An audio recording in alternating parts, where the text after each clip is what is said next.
God owns the cattle on 1,000 hills. This familiar line from Psalm 50, verse 10, sounds like good news about God's vast wealth. And it is, although in a different way than we might expect. But in context, it's actually part of God's fuming rebuke against his covenant people.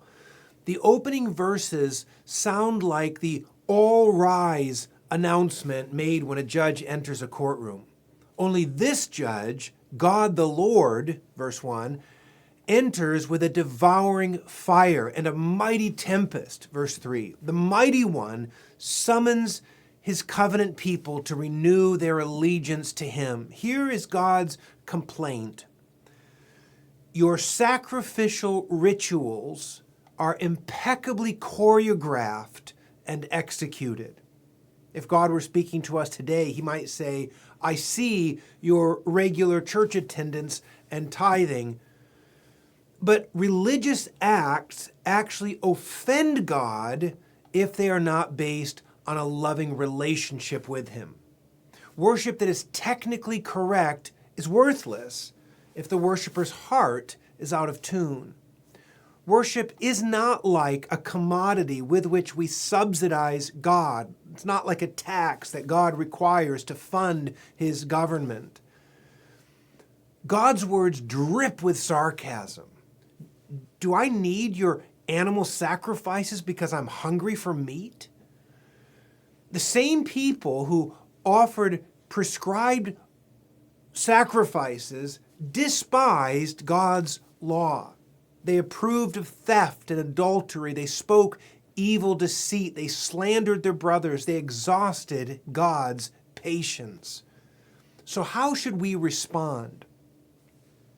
Insincere worshipers should repent of phony worship.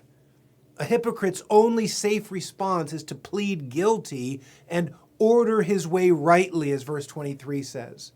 God doesn't want your sacrifices. He wants you. He says in verse 14, perform your vows to the Most High. Or as Paul says in Romans 12:1, present your bodies as a living sacrifice, holy and acceptable to God. What does this look like? Well, the faithful should rejoice, first of all, in God's sufficiency. That's the point of that line from verse 10, that God owns the cattle on 1,000 hills. He's sufficient.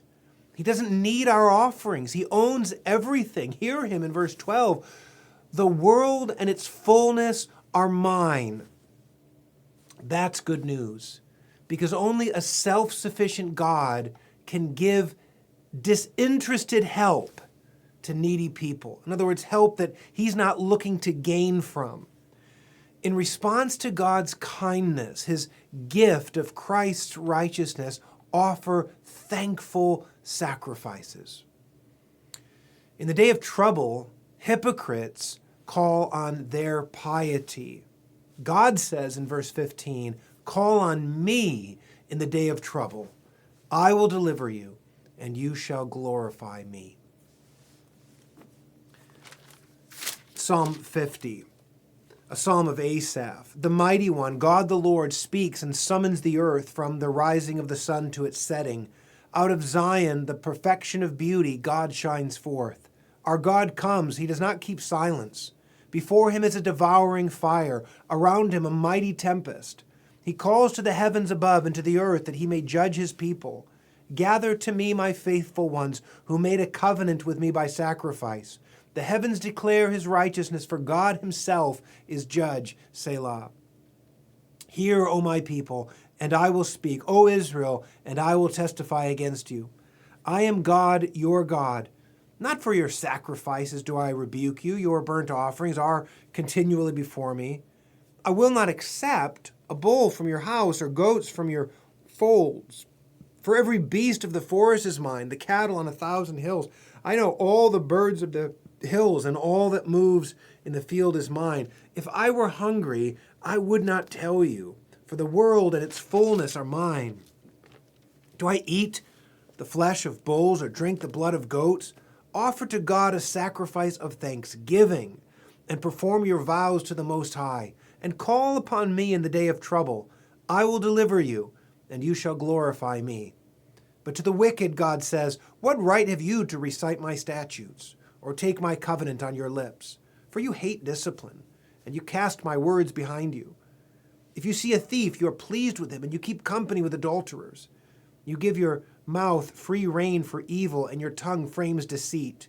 You sit and speak against your brother. You slander your own mother's son. These things you have done, and I have been silent. You thought that I was one like yourself, but now I rebuke you and lay the charge before you. Mark this, then, you who forget God, lest I tear you apart, and there be none to deliver. The one who offers thanksgiving as his sacrifice glorifies me.